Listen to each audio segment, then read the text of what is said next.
The second question is, what does fatherhood mean to you? I know that was something that you wanted to jump into right away. I think it's accountability, right? I think it's being present. I don't know if we talked about it, but I think for me, there is the historically Black parenthood, or how we see Black parenthood, at least from when I grew up, and how I was raised versus how some of my peers were raised, because there's much less of an age discrepancy with their parents. For me, my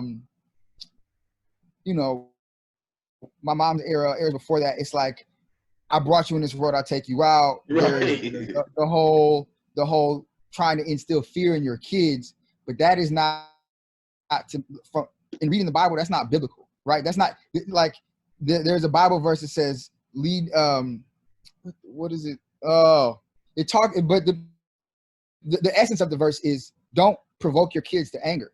Like, that is not right. That is not godly. That's not Christ-like.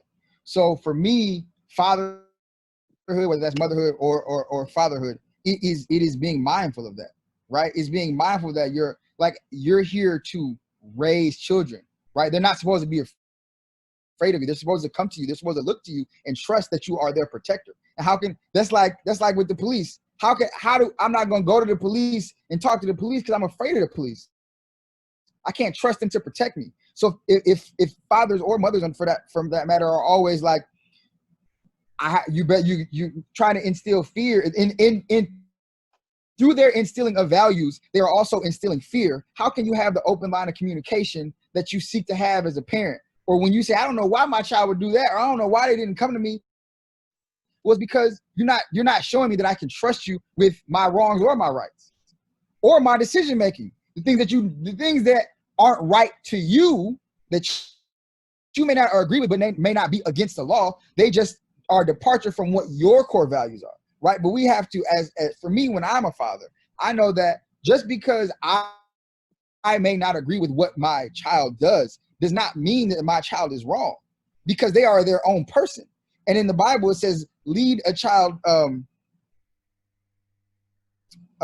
raise up a child in the way they should go, and they shall not depart from it. That doesn't mean that does not mean take a child to church. It means, what are that child's proclivities, right? The way they should go are the things they are naturally inclined to. That's how someone becomes successful, by doing the things that I noticed that my child is a painter. They like to paint. They like to draw. Oh, I noticed that my child is really good at math. So as a parent, as a father, if I notice that, if I'm involved, if I'm engaged, then it's my responsibility to put my child in all the math, get him a tutor, all the things with math that my child loves. Let's put them in that, so that when they get to the age of being able to choose what they want to do in school, do they want to be a chemical engineer? Do they want to be a civil engineer? Do they want to be a coder? Do they want to go into finance? Because that's math based. What are the things that are around math, right? So that they have an option. If they're good at drawing, do they want to design clothes? Do they want to design websites? Like, what are those things? So to me, fatherhood